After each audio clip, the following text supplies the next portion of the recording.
আপনি দেখছেন news now, আমরা জানি কোনটা खबर।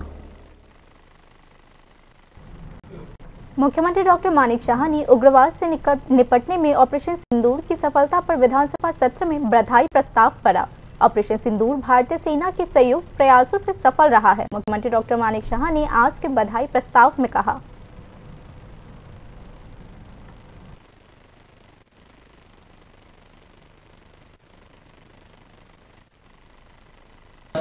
নিরীহ পর্যটক সহ মোট 26 জন, এর মধ্যে 25 জন ভারতীয় এবং একজন নেপালি নাগরিককে নির্মমভাবে হত্যা করা।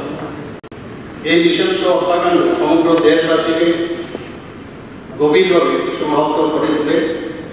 আমি এই সময় এই নৃশংস হত্যাকাণ্ডের জন্য তীব্র নিন্দা জানাচ্ছি এবং নিহতদের পরিবার পরিজনদের প্রতি গভীর সমবেদনা জানাই।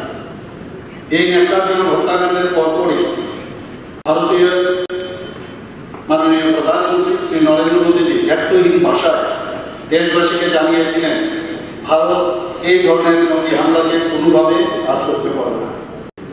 এই ঘটনায় যুক্ত জঙ্গিদের এবং তাদের পৃষ্ঠপোষকদের সমুচিত জবাব দেওয়া হবে। জঙ্গিরা যেখানে লুকিয়ে থাকুক না কেন তাদেরকে খুঁজে বের করে উপযুক্ত জবাব দেওয়া হবে বলে মাননীয় প্রধানমন্ত্রী দেশবাসীকে অবগত করেছেন। অবশেষে কাশ্মীরের গণহত্যার প্রতিবাদে এবং জঙ্গি দমনে ভারতীয় সেনাবাহিনী গত 7 মে 2025 গভীর রাতে অপারেশন সিন্দুর অভিযান সংগঠিত করে। সুপরিকল্পিত এই অভিযান পাকিস্তানের অভ্যন্তরে থাকা বেশ কয়েকটি জঙ্গি ঘাঁটি ও প্রশিক্ষণ শিবিরকে ধ্বংস করে দেওয়া হয়। এই অভিযানে পাক সেনার প্রশিক্ষণপ্রাপ্ত ব্যাপক সংখ্যক সন্ত্রাসীরা হতাহত হয় বলে জানা গেছে।